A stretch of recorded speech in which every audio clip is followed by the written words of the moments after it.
Laurent Alexandre a une phrase en tant que médecin qui peut déranger, c'est effectivement les médecins seront les infirmiers de 2030. Alors c'est vrai que ça peut forcément choquer cette corporation, et surtout quand il précise le pouvoir sera aux propriétaires des algorithmes. Ça, c'est un langage qui parle effectivement aux professionnels de la sécurité des systèmes d'information. En fait, l'objectif étant que le corps humain devienne contaminable potentiellement par un virus informatique avec l'introduction des technologies bioniques. Alors, on va parler de biopirates, de police génétique, et effectivement avec tous les débordements possibles et les atteintes à l'intégrité et à l'identité de ce qu'est l'individu. Nous sommes dans un siècle à l'évidence vertigineux. Le séquençage de l'ADN, le bricolage du vivant est en fait un amuse-bouche par rapport au neurobricolage et au neurohacking. Tant notre identité est fondée sur notre cerveau. Nous sommes ce qu'est notre cerveau. Le cerveau était un sanctuaire. Même les dictatures ne pouvaient pas réellement rentrer dans notre cerveau. Un petit peu sous la torture, mais on pouvait quand même mentir sous la torture. Avec les technologies NBIC, les neurotechnologies, nous allons rentrer dans un monde où notre cerveau ne sera plus un sanctuaire. Et ça change tout. Le problème du cerveau est important parce que nous sommes notre cerveau, notre identité, c'est notre cerveau.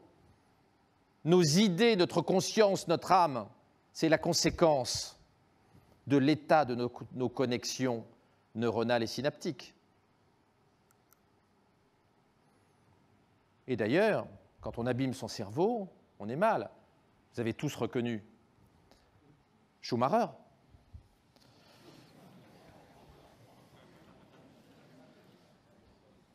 Nous sommes bien notre cerveau. Et comme vous le savez, Schumacher est bien fatigué.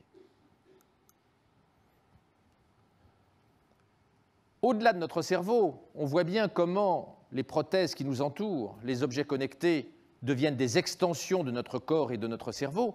Comment l'iPhone et autres smartphones sont en train de devenir des assistants médicaux et des assistants neuronaux.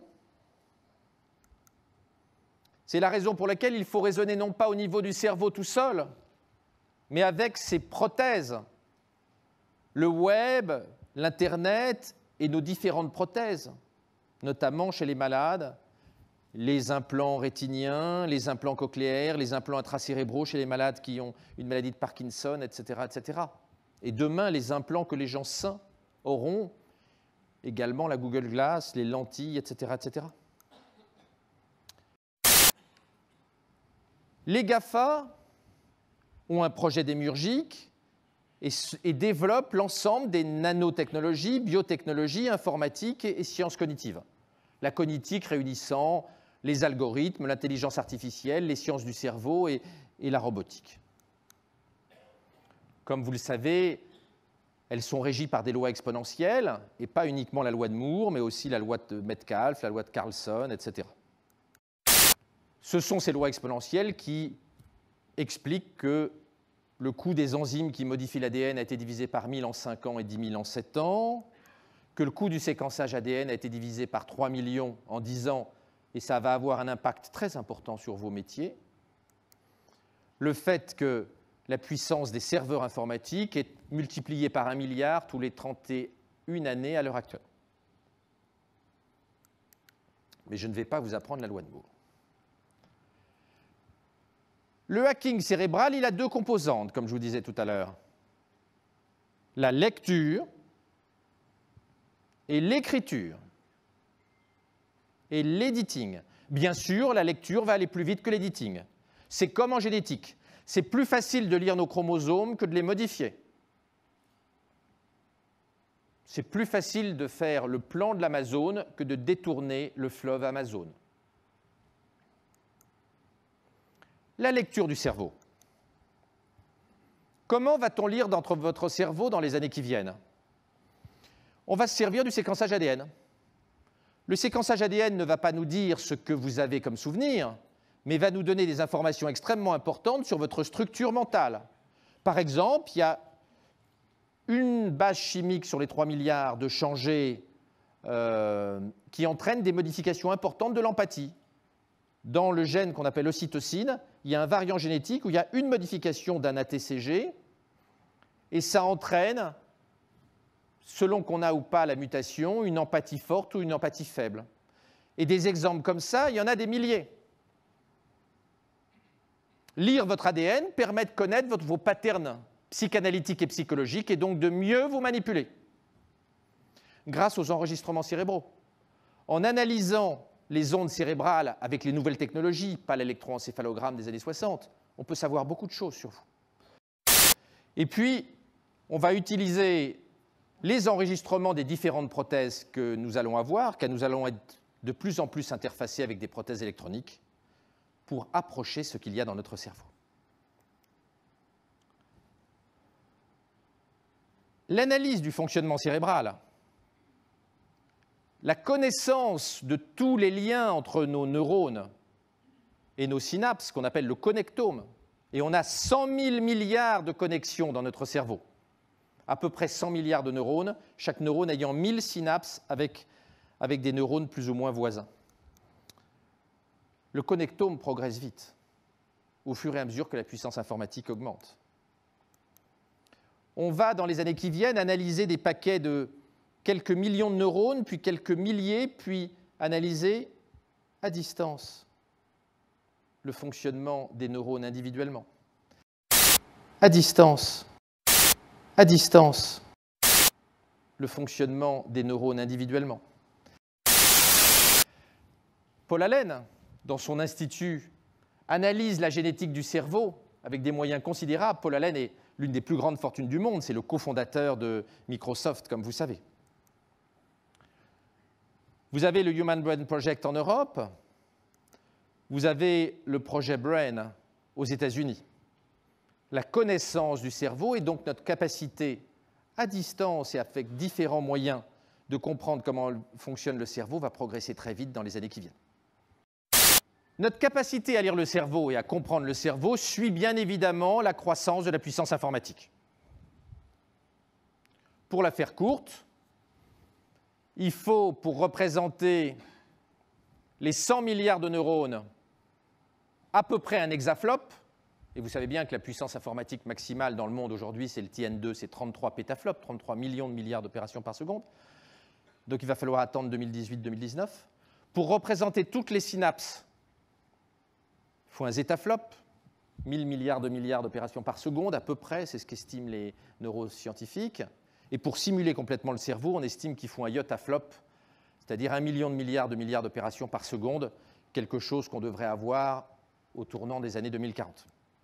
La puissance informatique est fondamentale.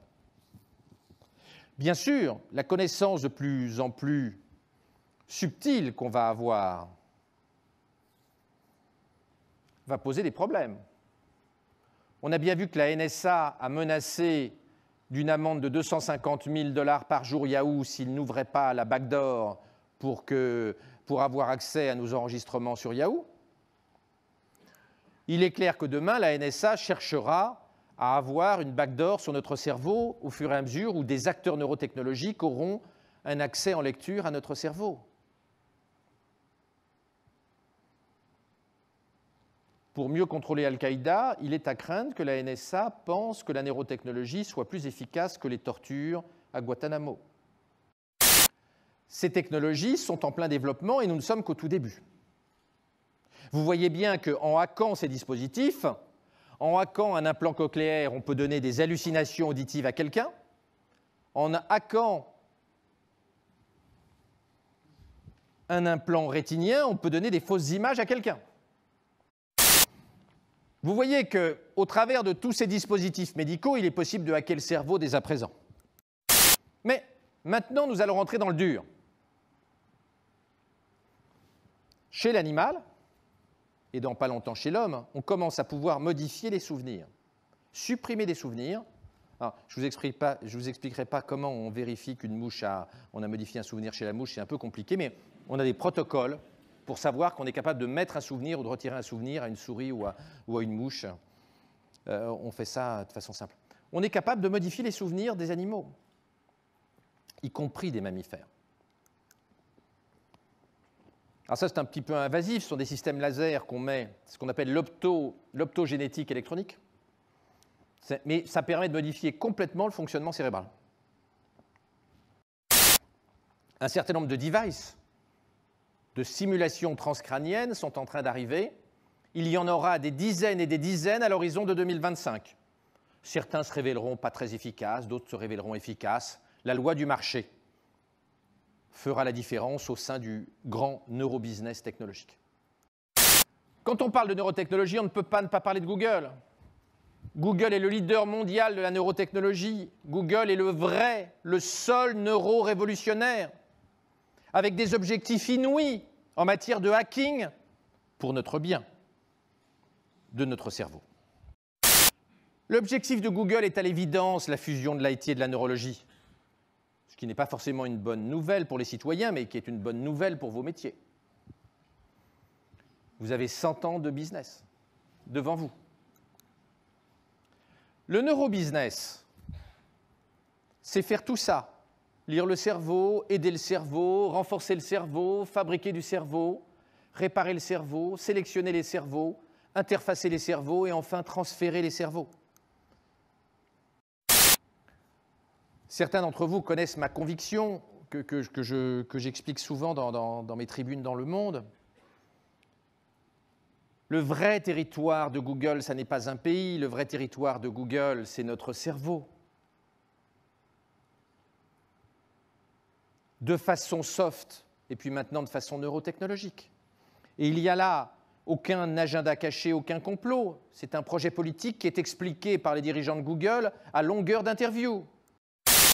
Tout ce que fait Google, de la robotique à l'intelligence artificielle, en passant par la génétique, la Google Car, les lentilles chez les diabétiques, tout cela a des visées neurotechnologiques.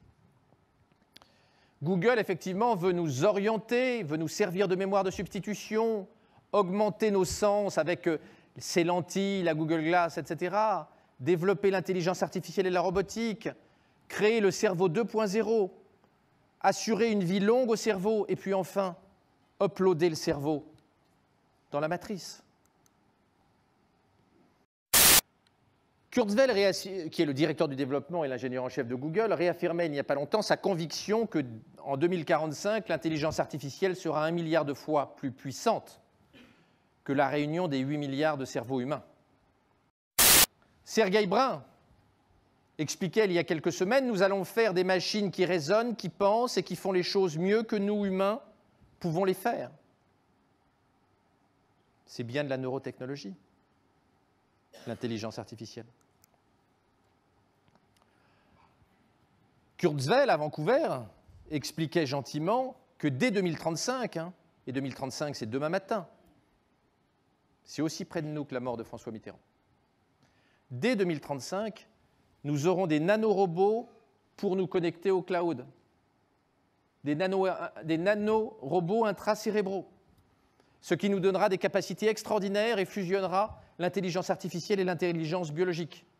On est bien dans un hacking massif du cerveau. Et on est au cœur du projet transhumaniste. Bien sûr, il y a quelques intérêts business. Kurzweil soulignait dans la foulée que Google connaîtra la réponse aux questions avant qu'on les ait posées, évidemment. Il y aura un circuit électronique court vers le cloud computing qui permettra à Google de pouvoir nous répondre avant qu'on ait formulé la question. Et il précisait que Google nous connaîtra mieux que notre partenaire sexuel et probablement mieux que nous-mêmes nous connaissons. Alors, avoir des implants dans le cerveau, c'est sympathique, mais ça pose quelques problèmes. Vous savez qu'on a démontré il y a quelques années qu'on pouvait, pour les pacemakers connectés à Internet, où les médecins peuvent paramétrer le pacemaker à distance, on a démontré qu'on pouvait les hacker à distance. Les gens qui ont démontré ça étaient des gens bien intentionnés, ils n'ont pas tué 100 000 cardiaques d'un clic de souris, mais ils auraient pu le faire. Ils se sont contenté de faire un article pour alerter les pouvoirs publics. D'ailleurs, Dick Cheney, le vice-président américain, a coupé la connexion Internet électronique de son pacemaker pour que des hackers ne cherchent pas à tuer le vice-président en passant par son pacemaker. Il y a une forme un peu particulière de hacking qu'il va y avoir, de hacking cérébral, c'est le retour de l'eugénisme. Avant, la seule chose qu'on savait regarder sur un bébé, c'est s'il avait une trisomie 21 ou pas. Maintenant, on peut regarder toutes ses caractéristiques génétiques, c'est-à-dire lire la totalité des 3 milliards de bases ADN, très précocement dans la grossesse et sans faire d'amniosynthèse, avec une simple prise de sang chez la maman. La puissance informatique a tellement augmenté qu'on est capable, en séquençant le sang de la mère, de séparer l'ADN du bébé et l'ADN de la mère, parce qu'il y a un petit peu d'ADN du bébé qui passe dans le sang de la mère. On passe d'une amniosynthèse tardive, on regarde s'il y a 3 chromosomes 21, et dans 97% des cas, on avorte de l'enfant trisomique,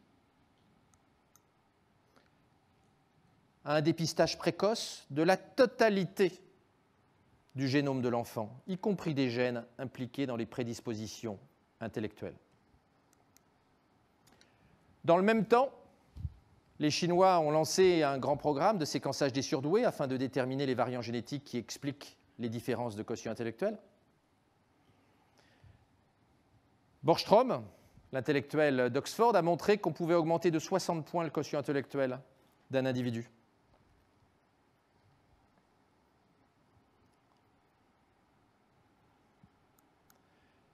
Et 23andMe, filiale génétique de Google, a un brevet sur la sélection génétique des embryons. Vous voyez que là, c'est une forme particulière de hacking neurologique dans le futur. C'est la transformation de la façon dont nous procréons qui pose des problèmes tout à fait majeurs. Alors, le hacking ultime, c'est quoi? Le hacking ultime, c'est le projet du directeur du développement de Google, Ray Kurzweil, l'upload cérébral, c'est-à-dire de transférer le contenu de notre cerveau dans des circuits intégrés. Nous en sommes loin d'un point de vue technologique. Plus loin que Kurzweil le pense, de mon point de vue. Mais il est clair que son objectif